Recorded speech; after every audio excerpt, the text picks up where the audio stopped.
Greetings, namaste to each and every one of you. This is my fourth conclusion / fifth video.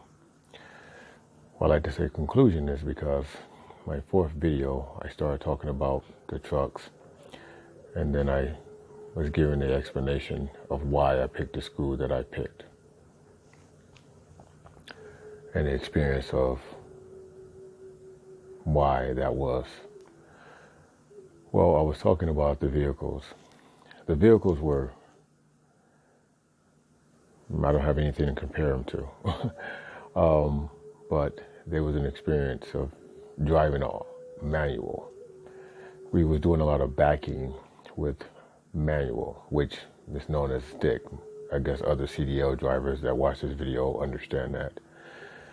Well, I just known it as stick shift because of, driving one previous with a car many, many years ago. So we would do a lot of backing, offset,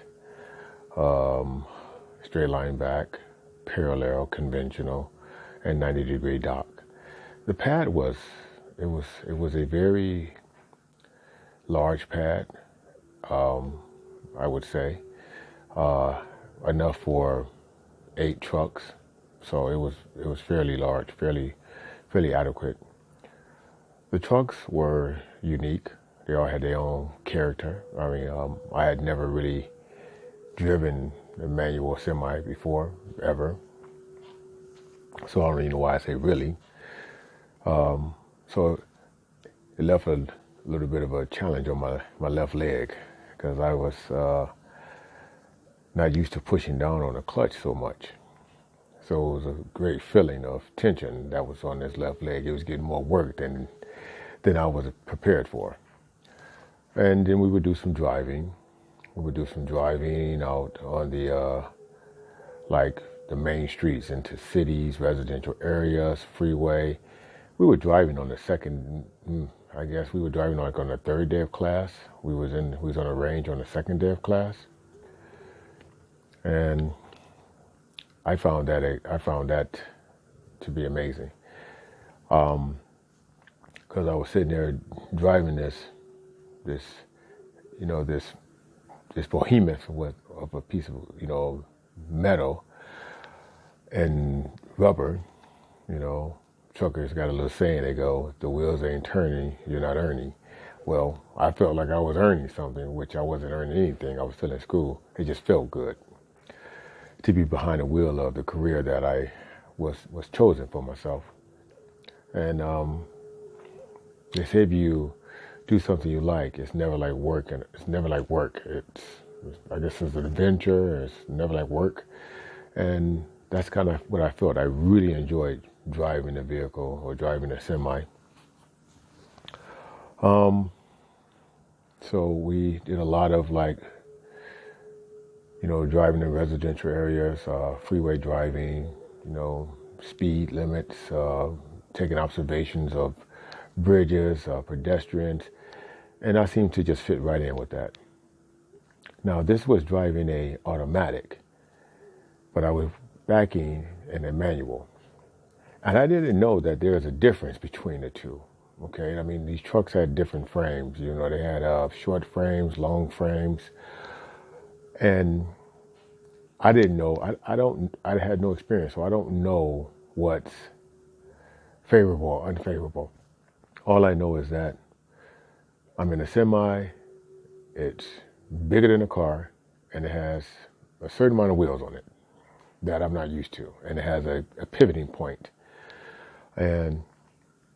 But what I learned by the second week of, doing range work and road work, that these trucks drive completely different. Day cabs, sleepers, automatics, manuals, they are completely different in every aspect. And you have to get familiar with the truck. So if you're going to trucking CDL school and you have zero background, take that in consideration. But if you got somewhere in your family, or you worked on a farm, or you been around somebody that's been teaching you some type of CDL or, some type of semi-driving, it's going to work in your favor. Well, for myself, I found it very interesting, okay? And because I had never did any backing in a vehicle of that magnitude. So I'm going to speed up here and get into the day closer to the test day. Remember, this course was only 12 days, okay? But it was like, long hours, like 7 in the morning to 5 in the afternoon, 5 something in the afternoon. So it was long days, and I didn't really feel like they were long days. I felt like they were very sufficient days. I felt like I needed to be out there a little longer, actually. Because it seems like you don't get it in the first week, especially if you've never done it. You need a little more time. You start getting it around the second week, and the second week you got 2 more days, then you're coming up to your test. So we had never did any backing in the automatic truck that we were driving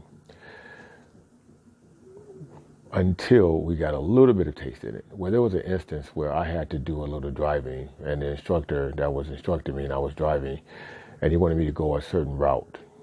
And it was a train crossing, and he asked me not to go there. He asked me to turn into a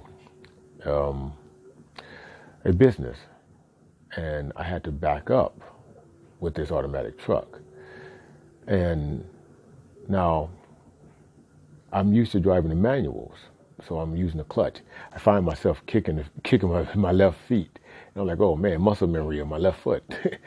So it was kind of unique, but it was a difference.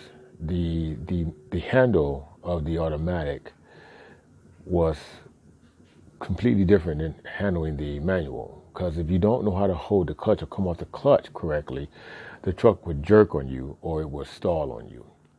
So, and some of these clutches were like, some were tighter than the others.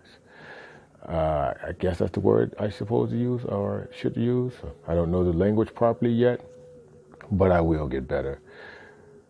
So when you're driving automatic, you're driving like almost like a car, but there's a little bit of a delay when you hit the gas. The ramming of the engine, the transmission, everything is shifting. And so that pivot point where the pivot moves, it kind of, if you don't really pay attention, you're really kind of chasing that trailer a little bit. It kind of turns on you like the way my chair is moving. And that's based upon your speed. So you have to really be kind of careful how you push the speed down. Now, I know other semi-drivers or truckers that may be watching this video. This is nothing new to you.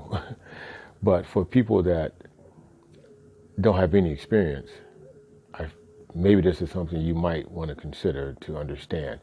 If you can get out there and talk to somebody, or if you know somebody, it'll do you a great service, especially if you want to get into a fast track school, because they're out there, okay?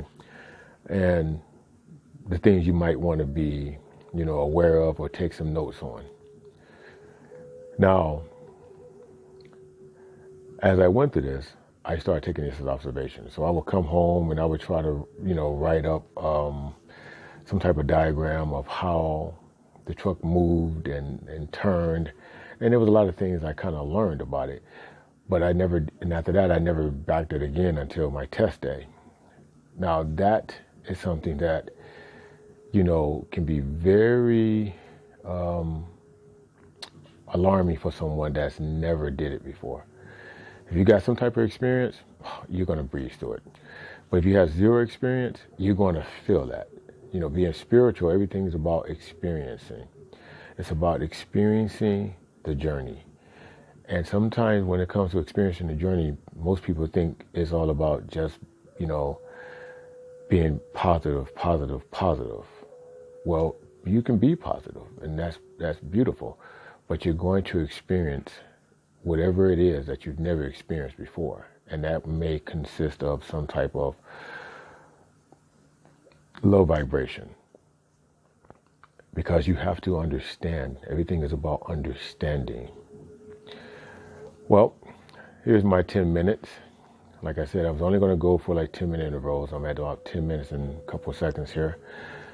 And I'm going to end this note, and I'll continue in my next video talking about the backing. And then I'll also talk about, family support, which I was talking about in my 5th video. So I'd like to say blessings to you and your family. Thank you for listening, and I hope to see your comments. Please like, subscribe, and feel free to leave me your input. I'd love to hear from you. Thank you for your time. Namaste.